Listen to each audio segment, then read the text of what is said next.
नमस्कार दोस्तों, मैं हूं प्रकाश शर्मा और आप देख रहे हैं लाइव राजस्थान। दोस्तों, आज साक्षात्कार की एक श्रृंखला पूरी चल रही है और आज अभी मेरे साथ में हैं वार्ड नंबर 27 की पार्षद और नगर निगम में विधि समिति की अध्यक्ष डॉक्टर सोनिका जैन। डॉक्टर सोनिका जैन काफ़ी सक्रिय है राजनीति में और समाज सेवा में भी काफ़ी सक्रिय, और जब से ये पार्षद बनी है तब से वार्ड के जो लोग हैं, इनके जो वार्ड 27 के जो लोग हैं वो इन्हें बहुत ही लोकप्रिय मानते हैं, इसलिए कि छोटी जो समस्याएं हैं उनके लिए वे घर से तुरंत निकल जाती है और उनका समाधान करने के लिए तत्पर रहती है। इन्होंने एक इनोवेशन भी किया और लॉकडाउन के दौरान भी ये काफ़ी सक्रिय रही और घर घर में गई और देखा कि जो लोग ज़रूरतमंद है, जो लोग गरीब है, जो निर्धन है और जिनको ज़रूरत है वो उनके पास में राशन के किट पहुंचाना, उनके पास दवा पहुंचाना, किसी को और कोई समस्या है तो उसका निवारण करने के लिए ये खुद गई और उसका निवारण किया। इसके अलावा अपने वार्ड में इन्होंने कचरा पात्र रखवाने के लिए एक मुहिम शुरू की, एक दौरा किया इन्होंने अपने वार्ड का, और जहाँ जहाँ भी इनको लगा कि यहाँ पे कचरा ज़्यादा एकत्र होता है वहाँ पे कचरा पात्र रखवाए। इवन जो दुकानें हैं, जो प्रतिष्ठान हैं, वहाँ पे भी इन्होंने कचरा पात्र रखवाए ताकि कचरा एक जगह इकट्ठा हो और उसके बाद उसको कचरा पात्र में डाल सके।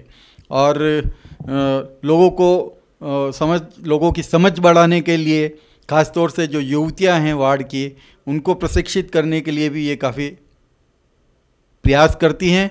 और एक जो पहचान इनकी जो है, ये एक बुलेट मैम के नाम से भी वार्ड में पहचानी जाती है, क्योंकि ये बुलेट भी चलाती हैं और इसीलिए वार्ड में इनका जो लोकप्रियता का जो शिखर है वो बढ़ता जा रहा है। सोनिका जी, लाइव राजस्थान में आपका स्वागत है। बहुत बहुत धन्यवाद। और सबसे पहला ही प्रश्न आपसे मैं ये पूछना चाह रहा हूँ कि इतनी एनर्जी आप में कहाँ से आती है? सिंपल सा है कि जब आपके अंदर अगर कार्य करने का जज्बा होता है तो कार्य करने का जज्बा आपको किसी भी हद तक ले जाता है। तब आपको ना तो दिन दिखता है ना रात दिखता है। तो आपके दिल में सिर्फ इच्छा होनी चाहिए कि मुझे कोई कार्य करना है, तो हिम्मत और जो समर्पण होता है कार्य के प्रति वो ऑटोमेटिकली आ जाता है।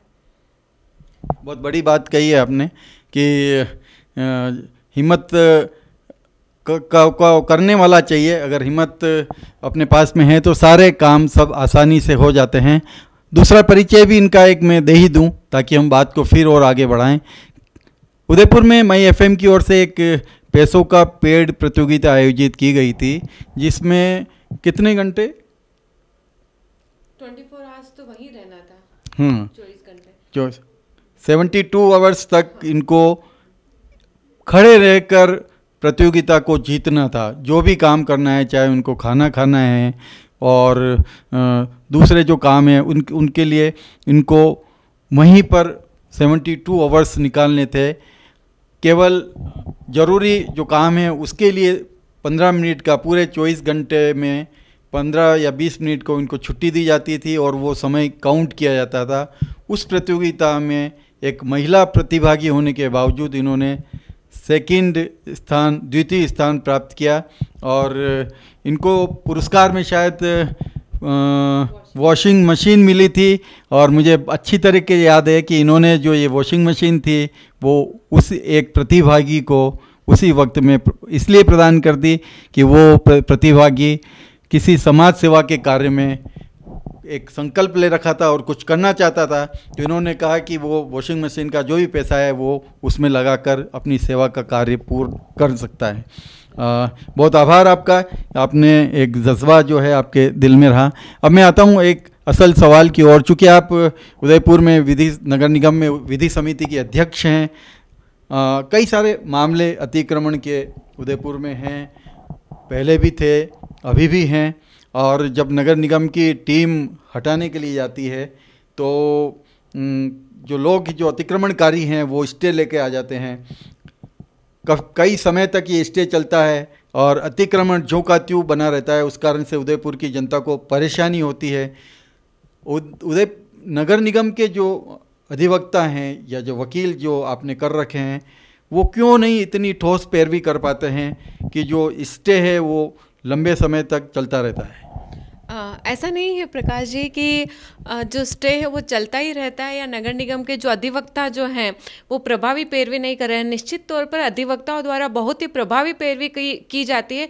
कुछ मामले ऐसे होते हैं जिनके अंदर हाई कोर्ट तक मैटर जाते हैं तो फिर वो मामले वहाँ से अटकते हैं। बाकी जहाँ तक सवाल अपना बनता है कि सेशन कोर्ट तक का, वहाँ तक के बहुत से मामले ऐसे हैं जहाँ पर अधिवक्ता हाथों हाथ जो स्टे अगर सामने वाली पार्टी लेके आती है तो वो स्टे भी हाथों हाथ हटाया भी जाता है। उसके अलावा बहुत से मैटर्स ऐसे हैं, जैसे कि मैं अभी अभी चुनाव लड़के पार्षद बनी हूँ और अभी अभी जस्ट विधि समिति की अध्यक्ष बनी हूँ। तो जहाँ तक मैंने स्टडीज़ करी है सारी फाइलें, तो हमारे नगर निगम के जो विद्वान अधिवक्ता हैं जो भी हैं उनके द्वारा बहुत ही प्रभावी पैरवी की जा रही है और इवन दो पहले से भी ज़्यादा बेटर रिजल्ट अभी दिए जा रहे हैं। और रही बात स्टे की, तो बहुत से मैटर्स ऐसे होते हैं जिनमें हम अगर कोई सामने वाली पार्टी स्टे लेकर के भी आती है, तो जैसे बहुत से मैटर्स ऐसे हैं जिनमें आपको खुद को भी ध्यान होगा। क्रूज वाला मैटर ले लो जो अभी बहुत ज़्यादा चर्चा में है, वहाँ पर भी इतनी प्रभावी पैरवी की कि स्टे लाने ही नहीं दिया गया और जब स्टे आया था उसके अलावा भी जल्दी से जल्दी डेट लेकर के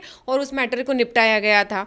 और अभी जैसे कि वो मैटर जो है क्रूज वाला वो भी नगर निगम के फेवर में ही आया है, उसका निर्णय भी। अच्छा, तो क्या क्या निर्णय आया है, क्या क्या स्थिति रहेगी बाकी? स्थिति जो है सिर्फ जो कुछ क्लोजेस उसके अंदर डाले हैं कोर्ट द्वारा, उसमें ये है कि जो उनकी जो शर्तें बनी हुई हैं उन्हीं शर्तों में से जो 2-3 शर्तें हैं कि आप रात में क्रूज नहीं चलाएंगे या फिर वहाँ पर शराब की बिक्री नहीं होगी और जो भी उसका गार्बेज है, जो डस्ट जो निकलती है, वेस्टेज जो भी हैं वो झील के अंदर नहीं जाएं, उसके लिए आपको अप्रोप्रिएट उसमें इंस्टॉलेशन करना पड़ेगा। ये सारी चीज़ें हैं और ये ऑलरेडी क्रूज के अंदर हैं, ये शर्तें उन्होंने डाली हुई है। तो इन्हीं सब शर्तों के अंदर क्रूज को चलाने के लिए परमिशन मिली है। तो एक अच्छी बात है उदयपुर के लिए कि पिछोला में जो क्रूज बना है वो अब चल सकेगा कुछ दिनों के बाद में, जैसा कि डॉक्टर सोनिका जैन ने बताया। सोनिका जी, एक प्रश्न और ये मैं आपसे पूछना चाह रहा हूँ कि उदयपुर नगर निगम में अभी कितने वकील हैं जो निगम के जो प्रकरण हैं उसको देखते हैं कोर्ट में, और अगर कोई मामला अगर जोधपुर हाई कोर्ट में चला जाता है तो उसका निराकरण किस तरह से किया जाता है? इसके लिए नगर निगम द्वारा 4 अधिवक्ताओं की अभी नियुक्ति की गई है। उनमें हमारे ऋषभ जी जैन हैं जो सीनियर एडवोकेट हैं, एडीजे लेवल के मैटर्स देखते हैं। उसके बाद भूपेंद्र जी जैन वो डीएलबी प्लस सिविल कोर्ट्स के जो हैं सारे मैटर्स देखते हैं। उसके बाद महेंद्र जी ओझा जो हैं वो चालान से संबंधित जितने भी मैटर्स होते हैं उनको देखते हैं। और हाई कोर्ट से संबंधित अगर कोई मैटर आ जाते हैं तो अनुराग जी शुक्ला जो हैं वो हमारे हाई कोर्ट में एडवोकेट अपॉइंट किए हुए हैं। तो कोई भी मैटर हाई कोर्ट का होता है तो वो डायरेक्टली उनको डिलीवर किया जाता है, तो जिससे वो निगम के जितने भी मैटर्स होते हैं हाई कोर्ट में प्रभावी पैरवी करके निगम के पक्ष में निर्णय करवाने की कोशिश करते हैं।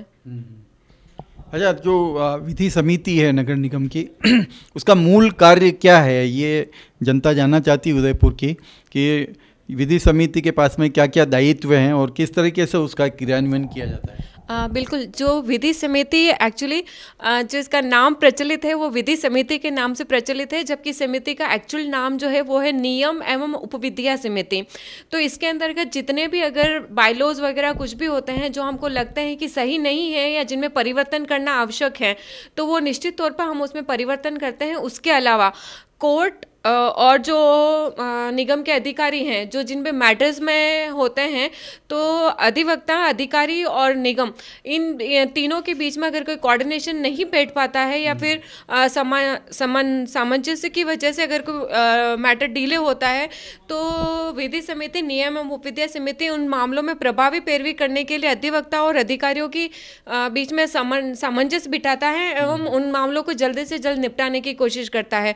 और जहाँ पर नियम एवं उपविद्या समिति का सवाल है, हमारे द्वारा अभी नगर निगम में जब आप कोई भी कंस्ट्रक्शन का कार्य करते हैं और परमिशन लेने के लिए जाते हैं तो आपको कंस्ट्रक्शन का परमिशन मिल जाती है। उसके बाद आपको एक लेटर देना पड़ता है जिसको समर्पण पत्र बोलते हैं। तो वो समर्पण पत्र पिछले कई सालों से नगर निगम के अंदर चला आ रहा था, जिसके अंदर साफ तौर पर लिखा हुआ था कि उसकी जो पार्किंग है, चाहे वो रेजिडेंशियल हुआ या कॉमर्शियल हुआ, उसकी जो पार्किंग है वो आप नगर निगम में समर्पित करेंगे। तो ये जो विषय था हमारी समिति द्वारा उठाया गया कि अगर कोई व्यक्ति उसका पर्सनल कुछ कंस्ट्रक्शन कर रहा है तो वो अपनी पर्सनल पार्किंग क्यों नगर निगम में समर्पित करेगा। तो चाहे तो आप या तो समर्पण पत्र की जगह, सरेंडर लेटर जिसको बोलते हैं, उसकी जगह आप एक शपथ पत्र ले सकते हैं, एफिडेविट ले सकते हैं कि ये जो एफिडेविट है ये हम दे रहे हैं कि जो पार्किंग की जगह है उसमें हम गाड़ियां ही पार्क करेंगे। क्योंकि जनरली होता है ऐसा है कि गाड़ी पार्किंग की जगह पर आप दुकान निकाल देते हैं या फिर उसको रेंट पर चला देते हैं। तो हमारे द्वारा, हमारी समिति द्वारा इसके ऊपर सवाल उठाए गए, तो उसके द्वारा मैडम द्वारा इसके अंदर परिवर्तन करके पूरा समर्पण पत्र ही कैंसिल करके उसकी जगह पर एफिडेविट लिया जा रहा है, जिसके अंदर आप उदयपुर के नागरिकों को समर्पण पत्र नहीं देना पड़ेगा, जिसके अंदर आपको आपकी पार्किंग सरेंडर नहीं करनी पड़ेगी नगर निगम के अंदर। तो एक बहुत अच्छा डिसीजन विधि समिति ने उदयपुर की जनता के लिए लिया है ये, कि पार्किंग का जो एरिया है वो जो समर्पण करना पड़ता था नगर निगम को, उसकी जगह सिर्फ शपथ पत्र आपको देना पड़ेगा कि यहाँ पे हम और कोई दूसरा यूज़ जो है वो लैंड का कमर्शियल यूज़ जो है वो नहीं करेंगे। अब मैं आता हूँ आपके वार्ड 27 पर, काफ़ी सारे कार्य आपने वहाँ करवाए हैं और जैसा मुझे पता है कि आप काफ़ी सक्रिय हैं वार्ड में। किस तरह के निर्माण कार्य आपने वहाँ पे करवाए हैं और आपको क्या लगता है कि अभी कुछ ज़रूरत आपके वार्ड की क्या है? हाँ बिल्कुल, जो बेसिक जो आधारभूत सुविधाएं जो चाहिए होती है जनता को, वो नल, लाइट और सड़क, ये जो तीनों निर्माण हैं, ये जो तीनों कार्य हैं, ये हर एक पार्षद के वार्ड में होते हैं। उसके अलावा वार्ड के अंदर अभी नालियों के काम चल रहे हैं, सड़क के काम भी चल रहे हैं। यूआईटी और नगर निगम दोनों का क्षेत्र मिलकर के वार्ड 27 बना है, तो अभी बहुत से कार्य चालू हो गए हैं सड़क निर्माण और नालियों के। उसके अलावा ये जो कार्य हैं ये तो जनरली हमको करवाना ही है। जो मेरी कार्य योजना है, जैसा कि मैंने पहले भी पार्षद बनते से एक श्रमदान स्वच्छता के नाम जो अभियान चलाया था, उसके अंतर्गत हमने खुद ने घरों घरों में जाकर के लोगों से अपील करी थी कि स्वच्छता एक ऐसा विषय है जो स्वच्छता करने से नहीं बल्कि स्वच्छता रखने से स्वच्छता रहती है। तो इस बात को ज़्यादा जोर देकर के हमने सब लोगों को समझाया। इवन तो सब लोग समझते हैं, आज की परिपाटी में जब हमारे देश के प्रधानमंत्री मोदी जी द्वारा जो मुहिम लाई गई थी स्वच्छता के लिए, उसके बाद हमने बहुत से परिवर्तन भी देखे हैं हमारे देश में कि स्वच्छता के नाम पर लोग कितने जागरूक हैं। और हमारे आदरणीय गुलाब चंद जी कटारिया द्वारा भी इस बात के ऊपर बहुत ज़्यादा जोर दिया जाता है कि स्वच्छता, लाइट और स्वच्छता ये ऐसे विषय हैं जिसको लेकर के आपको हमेशा जागरूक रहना ही है। तो इन्हीं सब चीज़ों को लेकर के जब हमारे आदरणीय गुलाब जी भाई साहब और रविंदर जी भाई साहब जिलाध्यक्ष जी इन बातों को लेकर के हमें बहुत ज़्यादा मोटिवेट करते हैं, तो बट ऑब्वियसली बात है ये हमारे अंदर भी आता है कि हमको इनके ऊपर ज़्यादा जोर देना है। तो स्वच्छता और लाइट के अलावा भी मेरा जो मिशन है वो ये है कि चूँकि मेरे वार्ड में एक कच्ची बस्ती आती है, आवरी माता कच्ची बस्ती, आवरी माता कॉलोनी हो गई है अब वो, तो मेरा ये उद्देश्य है कि वहाँ की जो बालिकाएं हैं उनके लिए आत्मरक्षा के केंद्र लगाए जाएं, योगा आत्मरक्षा के लिए, कराटे वगैरह। तो ये मुझे अभी फरवरी में चालू करना था, बट लॉकडाउन की वजह से मार्च में मेरा बातचीत भी हो गई थी, सारा सब डिसाइड हो गया था, किंतु लॉकडाउन की वजह से ये थोड़ा डिले हो गया है।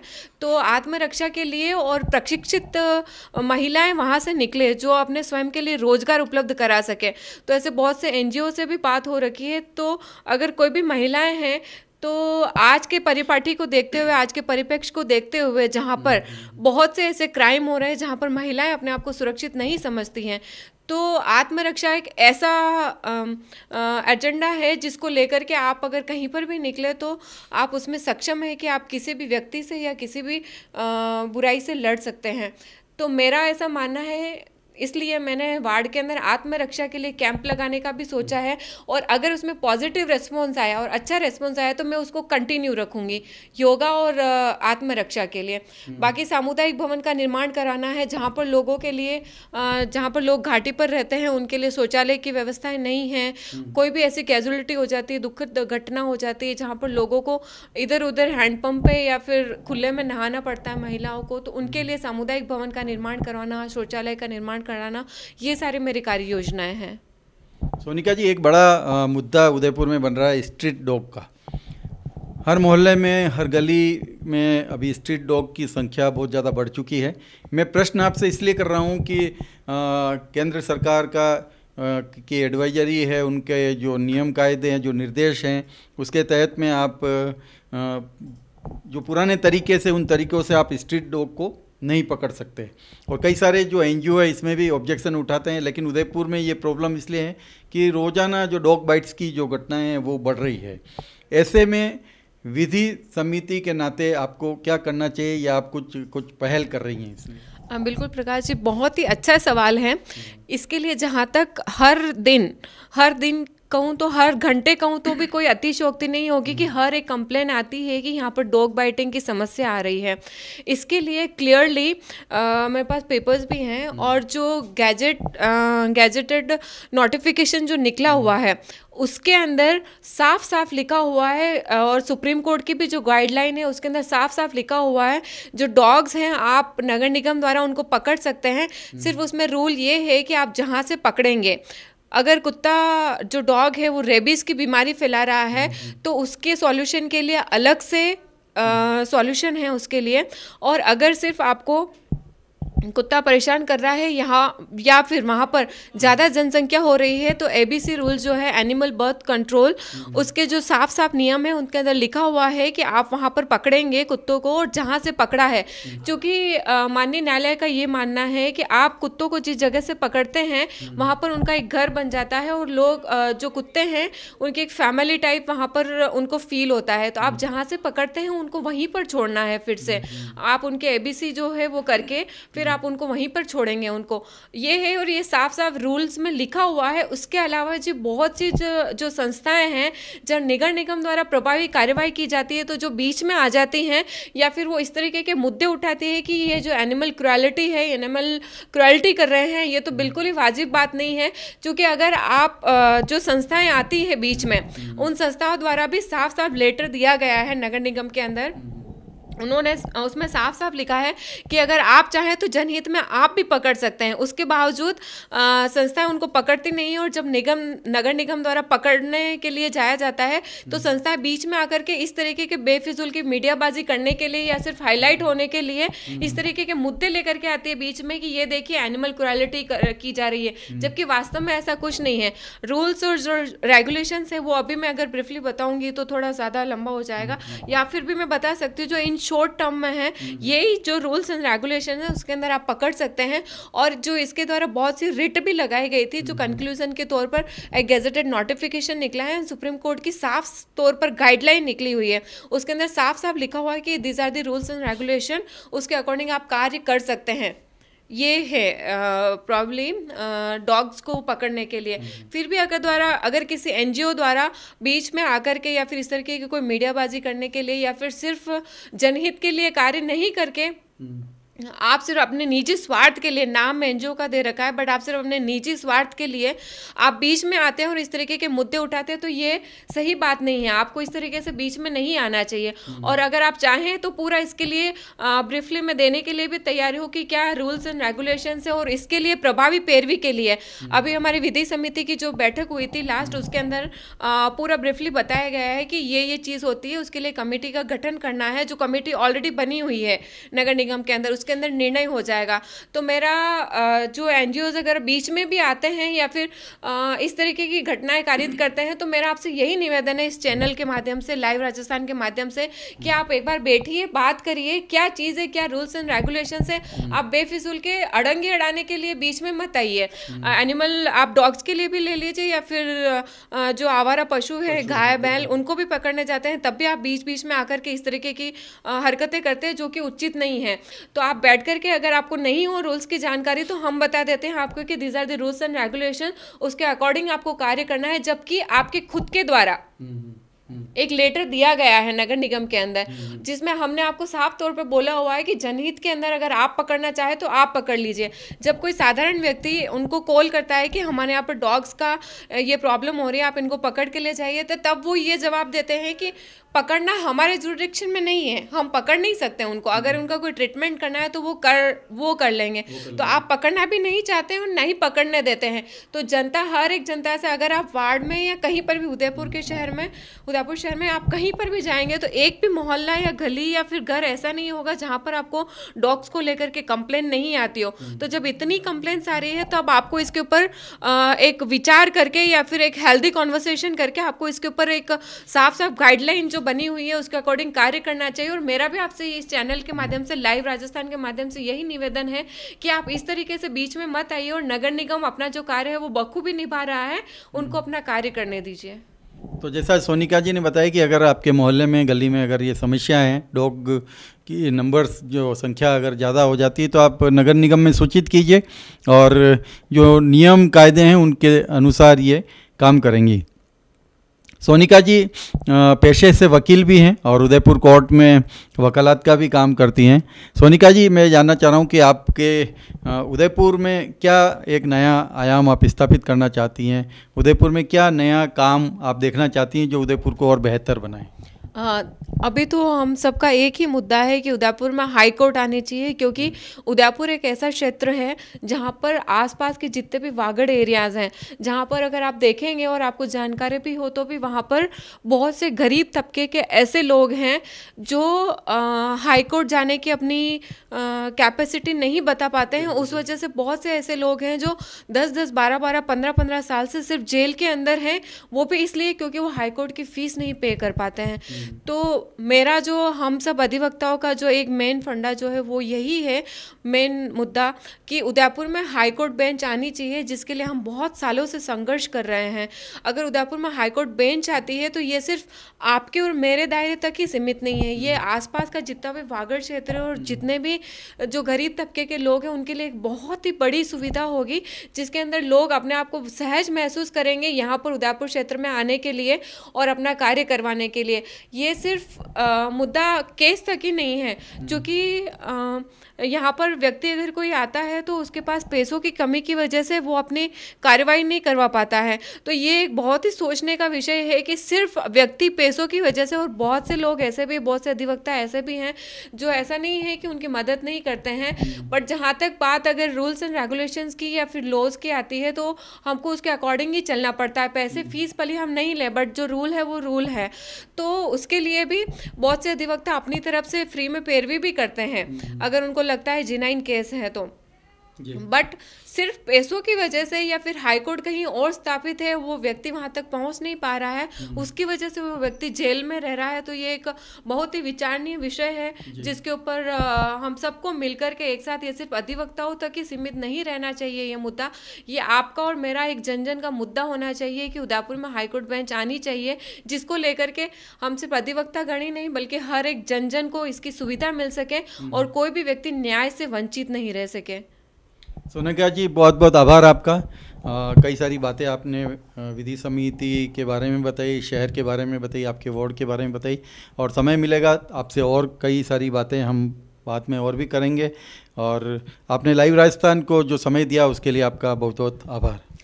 बहुत बहुत आभार और धन्यवाद आपका, लाइव राजस्थान का, स्पेशली प्रकाश जी आपका, कि आपने हमको यहाँ पर बुलाया और जनता से रूबरू होने का एक ऐसा प्लेटफॉर्म हमको उपलब्ध कराया जहाँ तक हम अपनी बात शायद कहीं और से नहीं बता पाते, लेकिन आपके माध्यम से, आपके चैनल के थ्रू हम जन जन तक ये बात पहुँचा सकते हैं कि हकीकत क्या है, ज़मीनी हकीकत क्या है और आप किस चीज़ को लेकर के मुद्दे उठाए जा रहे हैं।